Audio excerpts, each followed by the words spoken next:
على رسوله الكريم أما بعد فأعوذ بالله من الشيطان الرجيم بسم الله الرحمن الرحيم فبما نقضهم ميثاقهم لعناهم وجعلنا قلوبهم قاسية يحرفون الكلم عن مواضعه ونسوا حظا مما ذكروا به ولا تزال تطلع على خائنة منهم إلا قليلا منهم فاعف عنهم واصفح إن الله يحب المحسنين. ومن الذين قالوا إنا نصارى أخذنا ميثاقهم فنسوا حظا مما ذكروا به فأغرينا بينهم العداوة والبغضاء إلى يوم القيامة وسوف ينبئهم الله بما كانوا يصنعون. يا أهل الكتاب قد جاءكم رسولنا يبين لكم كثيرا مما كنتم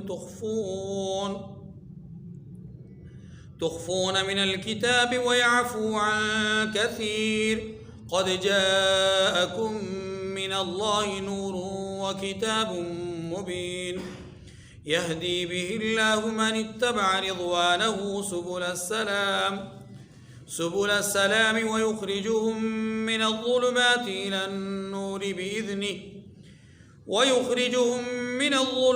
إلى النور بإذنه ويهديهم إلى صراط مستقيم.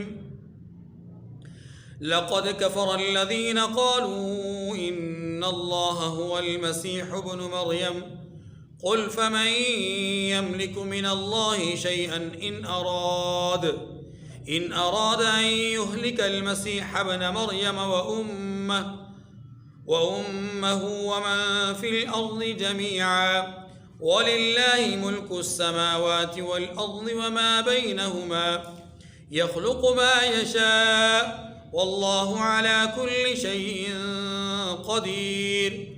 وقالت اليهود والنصارى نحن أبناء الله وأحباؤه قل فلم يعذبكم بذنوبكم بل أنتم بشر ممن خلق يغفر لمن يشاء ويعذب من يشاء ولله ملك السماوات والأرض وما بينهما وإليه المصير. يا أهل الكتاب قد جاءكم رسولنا يبين لكم على فترة من الرسل أن تقولوا ما جاءنا من بشير ولا نذير فقد جاءكم بشير ونذير والله على كل شيء قدير. صدق اللہ العظیم.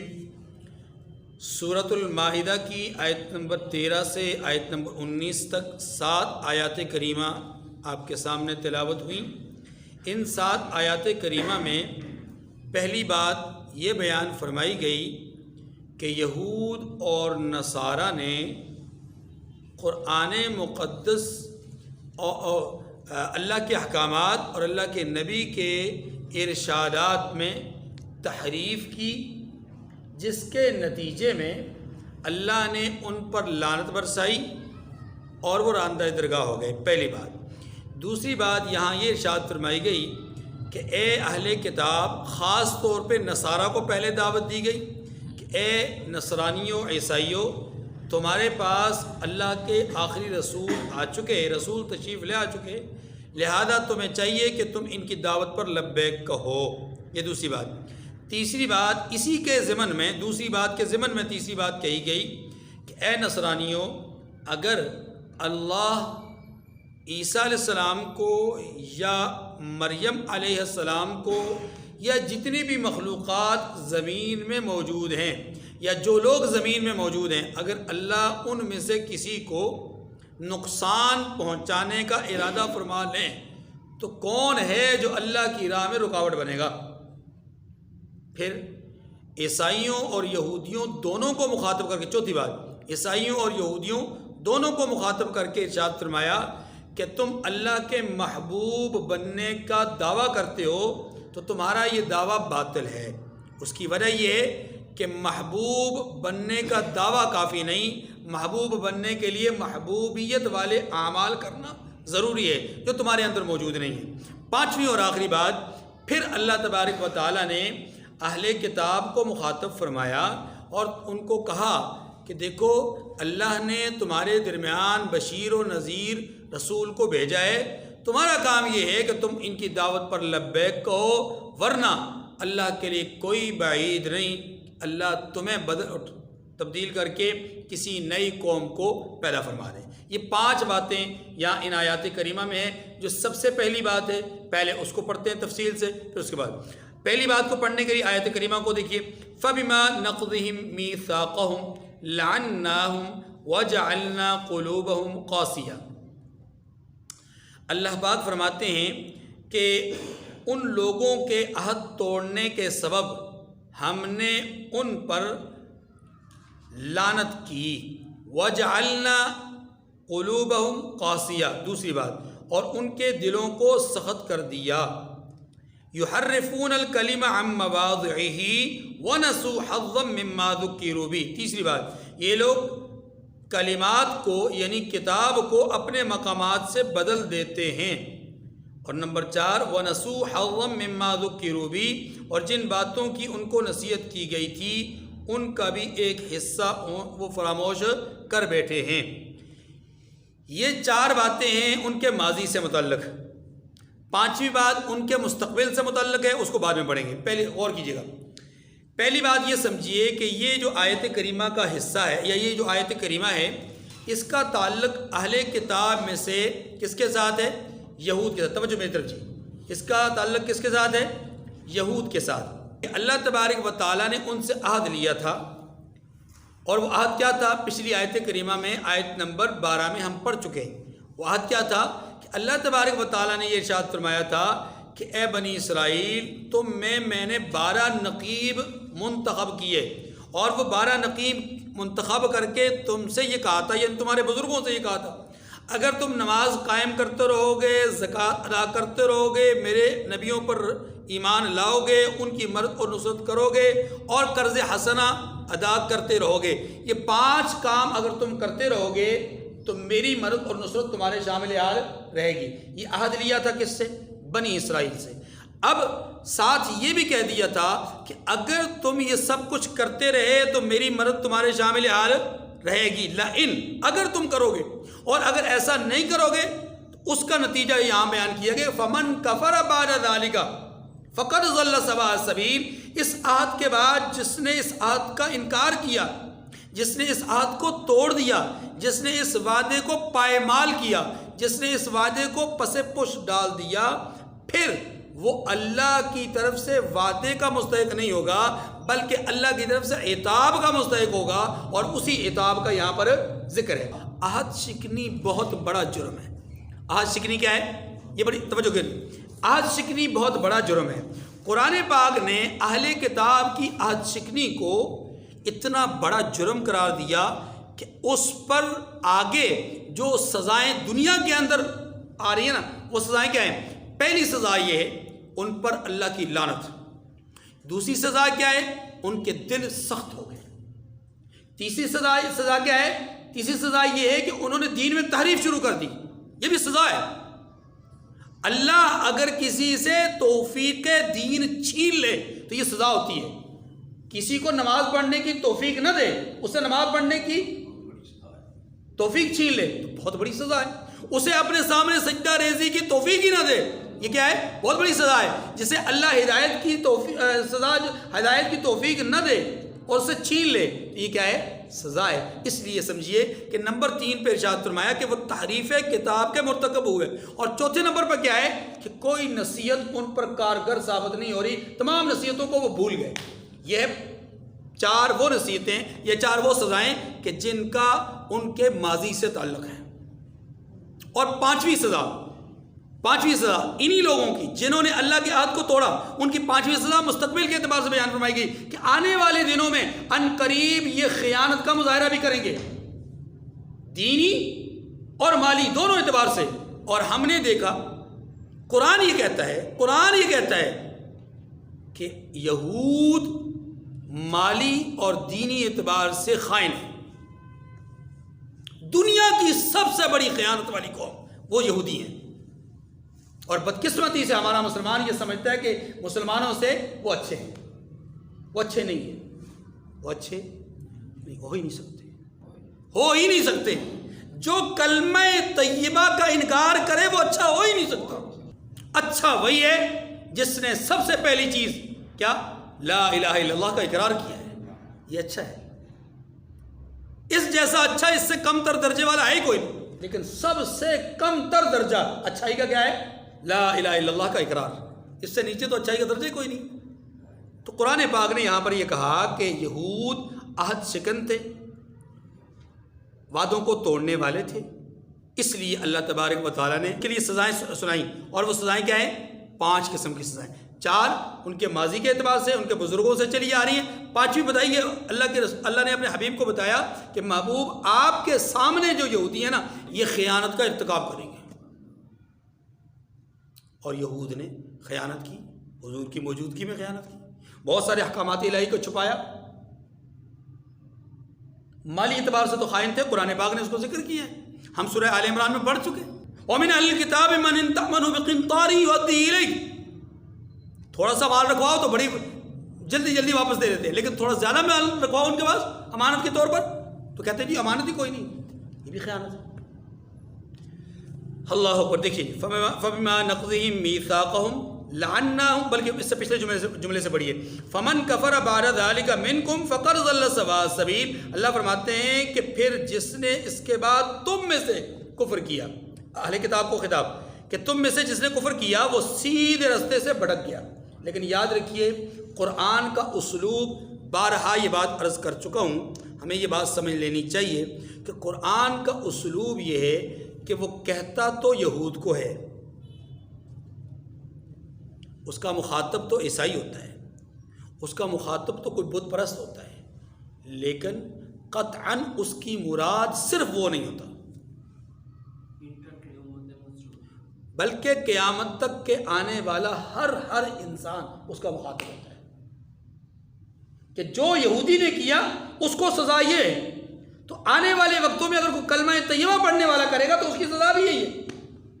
فرمایا فَبِمَا نَقْضِهِمْ مِيثَاقَهُمْ لَعَنَّاهُمْ وَجَعَلْنَا قُلُوبَهُمْ قَاسِيَةً، تو ان لوگوں کے عہد توڑنے کے سبب ہم نے ان پر لعنت کی اور ان کے دلوں کو سخت کر دیا۔ دلوں کی سختی بہت بڑا عذاب ہے، دلوں کی سختی بہت بڑا عذاب ہے۔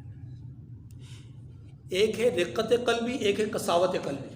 قساوت قلبی اور رقت قلبی کیا ہوتی ہے؟ توجہ، کسی آدمی کے سامنے اگر وہ بے نمازی ہے، مثال کے طور پر نماز کی طرف توجہ نہیں ہے، آپ اس کے سامنے قرآن کی کوئی آیت نماز کے حوالے سے پڑھیں، حدیث مبارکہ پڑھیں جس میں کچھ وعید اور کچھ سختی کا تذکرہ ہو، اگر اس کے چہرے پر، اس کے مزاج پر اس آیت کریمہ کا ترجمہ اور حدیث مبارکہ سننے سے اثر مرتب ہوا، یعنی وہ تھوڑا لرز گیا، خوف زدہ ہوا، کچھ نہ کچھ آثار اس کے چہرے وجود پر نظر آئے، تو پھر سمجھیے کہ اس کے اندر رقت قلبی موجود ہے۔ رقت قلبی کے لیے آنسو نکلنا ضروری نہیں ہے، نکل جائے اور بات ہو، لیکن آپ اس کے چہرے کو دیکھ رہے ہیں، اس کے وجود کو دیکھ رہے ہیں، مغموم ہے، پریشان ہوا ہے آپ کی بات سن کر کے، اس کو ایسے لگا جیسے واقعی میں بہت بڑا نقصان کر چکا، اسے دکھ ہوا اپنے آپ پر، تو سمجھ لیں اس کے اندر رقت قلبی موجود ہے۔ یہ نعمت سے محروم نہیں، لیکن ایک آدمی جس کے سامنے آپ قرآن بیان کریں، حدیث بیان کریں، واقعات بیان کریں، آثار بیان کریں، اس کو کوئی اثر نہیں، سارا کچھ بیان کر کے آپ فارغ ہوں، تو وہ آپ سے کہیں مولوی صاحب، حاجی صاحب چھڈو، بڑے ہوں گے تو کر لیں گے، اس کا مطلب ہے نعوذ باللہ اس سے اللہ نے وہ نعمت چھین لی ہے، یہ اس کی تباہی اور ہلاکت یہاں سے شروع ہو چکی ہے۔ قساوت قلبی تباہی اور ہلاکت کا پہلا زینہ ہے۔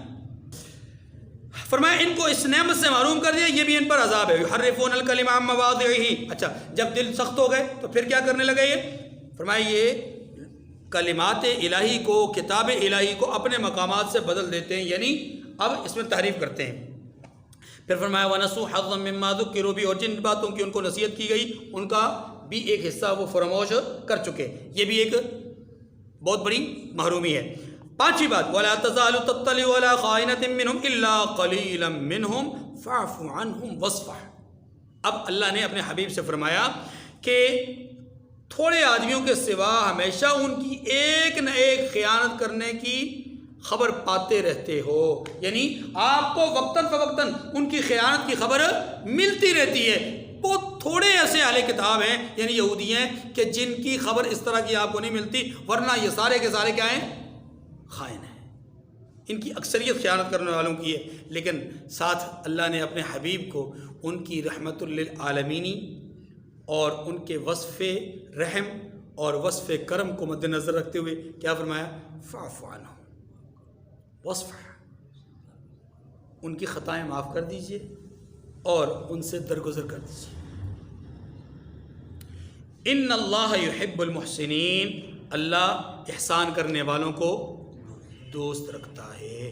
ان میں سے کچھ وہ بھی ہیں کہ جو یہ جرائم نہیں کرتے، جنہوں نے یہ جرائم کیے انہیں آپ معاف کر دیجئے، درگزر کر دیجئے، ہم ان کے ساتھ دیکھ لیں گے۔ وَمِنَ الَّذِينَ قَالُوا إِنَّا نَصَارَىٰ أَخَذْنَا مِيثَاقَهُمْ، اب اگلی آیت فرمایا کہ جو لوگ خود سے یہ کہتے ہیں کہ ہم نصارہ ہیں، اپنے آپ کو کیا کہتے ہیں؟ نصارہ ہیں، ہم نے ان سے بھی عہد لیا، اخذنا میثاقہم، ہم نے ان سے بھی عہد لیا۔ اس سے معلوم ہوا، اس جملے سے معلوم ہوا کہ پچھلا جو عہد تھا وہ خاص طور پہ یہود سے تھا، یہ جو عہد ہے یہ کس سے ہے؟ نصارہ سے، عیسائیوں سے۔ فَنَسُوا حَظًّا مِّمَّا ذُكِّرُوا بِهِ، اللہ پاک فرماتے ہیں مگر انہوں نے بھی اس نصیحت کا جو ان کو کی گئی تھی ایک حصہ فراموش کر دیا۔ یہ ایک حصہ کیوں کہا؟ اس کی وجہ یہ کہ ان کی اپنی جو غرض کے مطابق احکامات تھے، مفادات سے وابستہ احکامات تھے، ان کو تو انہوں نے مانا۔ جو احکامات ان کے مفادات پر ضرب لگاتے تھے اس کو ان احکامات کو انہوں نے چھوڑ دیا۔ اسی لیے قرآن پاک نے یہ کہا کہ بعض احکامات کو مان لیا، بعض کو چھوڑ دیا، اور یہی بات قرآن پاک نے اَفَتُؤْمِنُونَ بِبَعْضِ الْكِتَابِ وَتَكْفُرُونَ بِبَعْضٍ کے ساتھ کہی کہ کیا تم کتاب کے کچھ حصے کو مانتے ہو اور کچھ حصے کو نہیں مانتے؟ اگر یہ حصہ اللہ کی طرف سے تو یہ بھی اللہ کی طرف سے ہے، اسے تم مان رہے ہو اسے نہیں مان رہے، یہ تمہارے مفادات کے مطابق، وہ تمہارے مفادات کے خلاف جو مطابق ہے اس کو مان رہے ہو، اور جو مطابق نہیں ہے اسے چھوڑ رہے ہو، یہ زیادتی ہے۔ تو اس کا مطلب دین پر عمل نہیں ہے، اپنی چاہت پر عمل ہے۔ اگلی بات فرمایا اس کے نتیجے میں ان پر کیا عذاب نازل کیا؟ ان پر تو 5 عذاب یہود پر۔ اب نصارہ سے متعلق فرمایا فَأَغْرَيْنَا بَيْنَهُمُ الْعَدَاوَةَ وَالْبَغْضَاءَ إِلَىٰ يَوْمِ الْقِيَامَةِ، فرمایا کہ ہم نے ان کے درمیان قیامت تک کے لیے دشمنی اور کینہ ڈال دیا۔ قیامت تک کے لیے دشمنی اور، اب آپ کہیں گے عیسائیوں میں کہاں سے بغض آ گیا؟ تو جناب عیسائیوں میں بہت بغض ہے، ہم ان کو جانتے نہیں ہیں۔ عیسائی 3 بڑے جو اس وقت فرقے ہیں عیسائیوں میں، ان تینوں فرقوں میں آپس میں اس قدر شدید اختلاف ہے کہ الامان والحفیظ، ایک دوسرے سے جلن، حسد اور کینہ اور بغض اور نفرت اس قدر بڑی ہوئی ہے کہ ہم تصور بھی نہیں کر سکتے۔ ہاں ایک بات سمجھ لیجئے، یہ صرف عیسائیوں کا مسئلہ نہیں، عیسائی ہوں، یہودی ہوں، سکھ ہوں، قادیانی ہوں، رافضی ہوں، ہندو ہوں، دنیا کا کوئی بھی کافر ہو، یہ سارے کے سارے کافر مسلمانوں کے خلاف ایک ہیں، مسلمانوں کے خلاف، ورنہ ان کا آپس میں بہت شدید اختلاف ہے۔ وَسَوْفَ يُنَبِّئُهُمُ اللَّهُ بِمَا كَانُوا يَصْنَعُونَ، اللہ ان قریب ان کو اس سے آگاہ کرے گا، یعنی اس بغض اور نفرت کی بنیاد پر جو زندگی یہ گزار کریں اس زندگی سے انہیں اللہ۔ اگلی آیت اس میں دوسری بات سمجھائی جائے. اور دوسری بات کیا ہے؟ میں نے عرض کیا تھا 5 باتیں ہیں. پہلی بات، یہود اور نصارہ کی جو کفران نعمت ہے یا میثاق کو توڑنے کی جو سزائیں ہیں ان کو بیان کیا گیا ان 2 آیتوں میں. اب تیسری آیت میں کیا بیان کیا جا رہا ہے؟ یہود اور نصارہ کو دعوت اسلام دی جا رہی ہے. کیا دی جا رہی ہے؟ فرمایا یا اہل الکتاب قد جاءکم رسولنا یبین لکم کثیرا مما کنتم تخفون من الکتاب ویعفو عن کثیر. جملے پہ غور، پہلے ترجمہ پڑھیے گا پھر آپ سمجھیے. فرمایا کہ اے اہل کتاب، تمہارے پاس ہمارے پیغمبر صلی اللہ علیہ وسلم آ چکے ہیں. جو کچھ تم کتاب الہی میں سے چھپاتے تھے وہ اس میں سے بہت کچھ تمہیں کھول کھول کر بتا دیتے ہیں اور تمہارے بہت سے قصور معاف بھی کر دیتے ہیں. توجہ، یہ جو جملہ ہے اس جملے کو ایک بنیاد کے طور پہ سمجھیے، تمہید کے طور پہ سمجھیے کہ اے اہل کتاب، ہم نے تم سے کہا تھا آمنتم برسولی، میرے رسولوں پر ایمان لانا. تو رسولوں کے جو سردار ہیں، رسولوں کے جو امام ہیں، تمہارے درمیان آ چکے. اے عیسائیوں، جس رسول کا اللہ کے نبی عیسیٰ علیہ السلام نے تمہیں جاتے جاتے پابند کیا تھا کہ مبشرا برسول یأتی من بعد اسمہ احمد، جن کا نام فارقلیب انجیل میں لکھا ہوا، اس نبی اور رسول کو ماننا. اب وہ نبی اور رسول تمہارے درمیان آ چکے ہیں. ٹھیک ہے، اب تمہارا کام کیا تھا کہ تم انہیں مانتے، لیکن تم نے مانا نہیں. اور پھر رحم دلی کا عالم یہ ہے، حلم اور بردباری کا عالم یہ ہے کہ تمہاری قصور اور تمہاری خطائیں ان کے سامنے آ رہی ہیں تو یہ اس پر انتقام نہیں لیتے، بدلہ نہیں لیتے، بلکہ کیا کر دیتے ہیں؟ بہت سے وَيَعْفُو عَنْ كَثِيرٍ، بہت سارے تمہارے قصوروں کو معاف بھی کر دیتے ہیں. قَدْ جَاءَكُم مِّنَ اللَّهِ نُورٌ وَكِتَابٌ مُبِينٌ. لوگو، یہ رسول جو تمہارے پاس آئے ہیں یہ اللہ کی طرف سے آئے ہیں. نور و کتاب مبین، اور نور اور روشن کتاب بھی آ چکی ہے. یہ رسول بھی آ چکے ہیں، نور اور روشن کتاب بھی.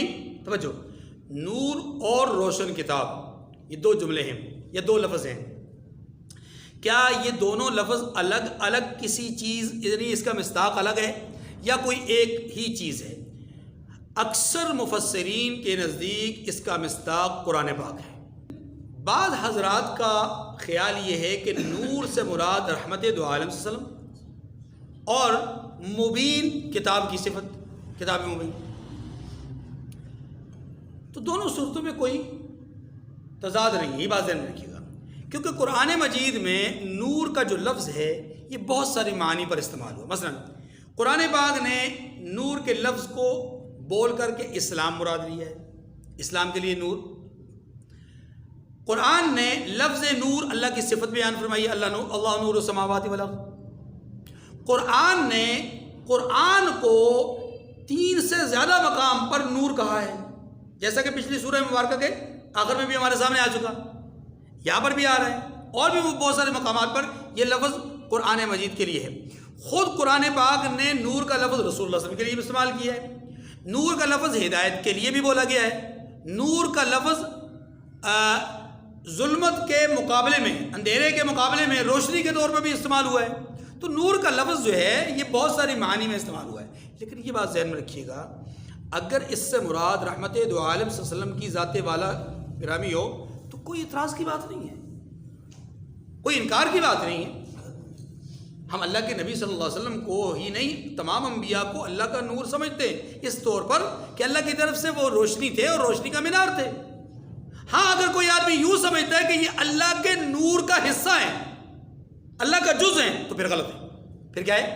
اللہ کا حصہ نہیں ہے، اللہ کا حصہ نہیں ہے. اللہ نے ان کو صفات کے اعتبار سے منور فرمایا ہے، اور انبیاء سارے کے سارے منور ہوتے ہیں. حضور علیہ السلام سراج منیر ہے، یہ بات پہلے تفصیل سے گزر چکی.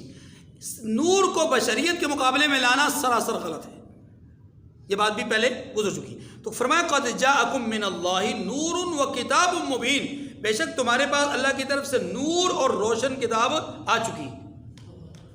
اب ان دونوں لفظوں سے مراد ایک ہی چیز یعنی قرآن پاک کیوں ہے، اس کی ایک وجہ ہے، اور وجہ کیا ہے؟ قرآن نے کہا یہدی بہ اللہ، یہدی جس سے جن سے نہیں، جس سے۔ اگر یہ نور اور کتاب مبین الگ الگ چیز ہوتے، نور رحمت دو عالم صلی اللہ علیہ وسلم کی صفت ہوتی یہاں پر، اور کتاب مبین الگ قرآن مجید کو کہا ہے، تو پھر اس کا مطلب یہ تھا کہ یہاں پر یوں ہونا چاہیے تھا یہدی بہم اللہ، کہ اللہ ان دونوں کے ذریعے سے ہدایت دیتے ہیں۔ لیکن اللہ نے کیا کہا؟ اللہ اس ایک کے ذریعے سے ہدایت دیتے ہیں، تو وہ ایک واضح ہے، وہ ایک واضح ہے، کون سے؟ کتاب یہدی بہ اللہ من اتبع رضوانہ سبل السلام ویخرجہم من الظلمات الی النور بإذنہ۔ یہاں اس سے ضابطہ یہ معلوم ہوتا ہے کہ اللہ ہدایت اسے نصیب فرماتے ہیں جس کے اندر چاہت اور طلب ہو، جس کے اندر چاہت اور طلب نہیں اسے ہدایت، یہی بات ہے، یہدی بہ اللہ من اتبع رضوانہ، جو رضوان کی پیروی، اللہ کی رضا کی پیروی کرے گا، جو اللہ کی رضا کو چاہے گا اسے ہدایت ملے گی۔ معلوم یہ ہوا، اس سے یہ پتہ چلا کہ انسان کو سب سے زیادہ توجہ اپنی نیت پر کرنی چاہیے، سب سے زیادہ فکر کس کی کرنی چاہیے؟ اپنی فکر کی، اپنی نیت کی، کہ نیتوں کا خلوص ہی مدار نجات ہے۔ اگر نیت خالص نہیں تو نجات نہیں ہے۔ اسی لیے رحمت دو عالم صلی اللہ علیہ وسلم نے فرمایا انما الاعمال بالنیات، کہ اعمال کا دار و مدار کس پر ہے؟ نیتوں پر ہے۔ اچھا جی، اب تیسری بات، عیسائیوں کے اس نظریہ ابنیت یا نظریہ عینیت یا نظریہ تثلیث کی تردید، کہ عیسائی جو تین نظریات رکھتے ہیں ان کی تردید کیسے؟ فرمایا لقد کفر الذین قالوا ان اللہ هو المسیح ابن مریم، جو لوگ اس بات کے قائل ہیں کہ عیسیٰ ابن مریم خدا ہیں وہ بے شک کافر ہیں۔ بے شک کیا کون ہے؟ کافر ہے۔ اچھا، قل فمن یملک، اب تردید کیسے ہو رہی ہے توجہ، قل فمن یملک من اللہ شیئا ان اراد ان یہلک المسیح ابن مریم وامہ ومن فی الارض جميعا۔ آپ محبوب ان سے کہہ دیجئے کہ اگر اللہ عیسیٰ ابن مریم اور ان کی والدہ کو اور جتنے لوگ زمین میں ہیں سب کو ہلاک کرنا چاہے تو اس کے آگے کس کی پیش چل سکتی ہے؟ کون دم بر سکتا ہے؟ کون دم مار سکتا ہے؟ کون اس کے سامنے رکاوٹ بن سکتا ہے؟ اگر اللہ چاہیں عیسیٰ علیہ السلام کو نقصان پہنچانا، ان کی والدہ کو نقصان پہنچانا، یہ کل کائنات کے لوگوں کو نقصان پہنچانے کا ارادہ اللہ فرما ہی لیں تو کوئی ہے روکنے والا؟ اس سے پتہ چلا کہ جو نقصان سے خود کو نہیں بچا سکتا وہ رب کیسے ہو سکتا ہے؟ رب تو وہ ہے نا جو نقصان، جس کو نفع نقصان سے پاک ہو، جو نفع نقصان سے کیا ہو، یعنی اس کو نفع بھی کوئی نہ ملتا ہو، نقصان بھی کوئی نہ ملتا ہو، وہ جیسا ہے ویسا ہی رہے گا۔ ساری دنیا مل کر رو رو کر عاجزی اور انکساری کا پیکر بن کے سجدے میں سر رکھ کر کے گڑ گڑائے سبحان ربی الاعلیٰ کی گردان پڑے، اللہ کی کبریائی میں کوئی فرق یہ نہیں کہ اس کی کبریائی بڑھ جائے گی، اس کی سطوت شانی بڑھ جائے گی، نہیں، اور ساری دنیا مل کر کے اللہ کی نعوذ باللہ ناشکری کرے، کفر کرے، کفران نعمت کرے، اللہ کی گستاخی کرے، بے ادبی کرے، اللہ کی شان میں کوئی کمی، ہاں کمی آئے گی تو اپنے اندر تباہی ہوگی، ہلاکت ہوگی تو اپنے اندر۔ فرمایا وَلِلَّهِ مُلْكُ السَّمَاوَاتِ وَالْأَرْضِ وَمَا بَيْنَهُمَا، اسی بات کا اظہار کیا گیا کہ جو کچھ ان دونوں میں یعنی آسمان اور زمین اور جو کچھ ان دونوں میں ہے سبھی پر اللہ ہی کی بادشاہی ہے، سبھی پر کوئی اللہ کے ساتھ بادشاہی میں شریک نہیں۔ یخلق ما یشاء واللہ علی کل شیء قدیر، وہ جو چاہتا ہے پیدا کرتا ہے اور اللہ ہر چیز پر، وہ جو چاہتا ہے پیدا کرتا ہے۔ عیسیٰ علیہ السلام کو بغیر باپ کے پیدا کیا، آدم علیہ السلام کو بغیر ماں باپ کے پیدا کیا، اللہ کی مرضی۔ اگلی آیت، اس آیت میں آیت نمبر 18 میں یہود اور نصارہ کے ایک اور نظریے کی تردید ہے۔ تفصیل پہلے ہم بارہا پڑھ چکے ہیں۔ وہ نظریہ کیا ہے کہ یہودی اور عیسائی یہ کہتے تھے کہ ہم اللہ کے محبوب ہیں۔ اچھا جی توجہ، محبوب ہونے کے لیے یہ بات سمجھے گا، محب جو ہوتا ہے محبوب کی ہر ادا کو پسند کرتا ہے، اچھی ہے بری ہے، یعنی غلط ہے صحیح ہے، اس کو پسند کرتا ہے۔ شیخ سعدی رحمۃ اللہ علیہ نے ایک عجیب بات لکھی ہے، فرماتے ہیں ایک محب کو محبوب نے کہا، محبوب نے محب سے کہا کہ آپ مجھے بہت چاہتے ہو، آپ مجھ سے بہت پیار کرتے ہو، بہت محبت کرتے ہو، تو ذرا ایک احسان بھی کر دو۔ کہا جی کیا؟ کہا احسان یہ ہے کہ مجھ پر گہری نظر رکھا کرو، اگر کوئی کمی ہو، کوئی کوتاہی ہو، کوئی غلطی ہو، کوئی عیب نظر آئے نا تو بتا دیا کرو تاکہ میں اس کی اصلاح کروں۔ ہیں جی، بات تو صحیح کی تھی، بات تو سنیے محب نے کیا جواب دیا۔ محب نے فرمایا مجھ سے یہ کام نہ ہو سکے گا، مجھ سے نہیں ہو سکے گا، اس کے لیے کسی اور کو تلاش کرو۔ اس نے کہا کیوں جناب؟ کہا بات یہ ہے کہ میری نگاہ تو تیرے ہر عیب کو اچھائی میں دیکھتی ہے، میری نگاہ میں تیرا عیب ہے ہی کوئی نہیں۔ تجھے محبوب جو ٹھہرا، تم محبوب جو ٹھہرا، تیری کوئی برائی میرے نزدیک برائی ہے ہی نہیں، تیرا کوئی عیب ہے ہی نہیں۔ ہاں کسی اور سے بول جو تجھ پر تنقیدی نگاہ سے دیکھے، میں تو تجھ پر تنقیدی نگاہ سے دیکھ ہی نہیں سکتا۔ ہے جی، تو یہ اصل میں بات یہ ہے کہ محب محبوب کی ہر ادا کو اچھا کہتا ہے۔ ہے جی، یہ بات سمجھ آ گئی؟ اب سنیے، یہودی اور عیسائی اللہ کے متعلق کیا کہتے تھے کہ ہم اللہ کے محبوب ہیں، یعنی اللہ محب ہے، ہم محبوب ہیں۔ گویا اللہ ہمارے ہر عمل کو دیکھی اندیکھی کر دے گا، سنی انسنی کر دے گا۔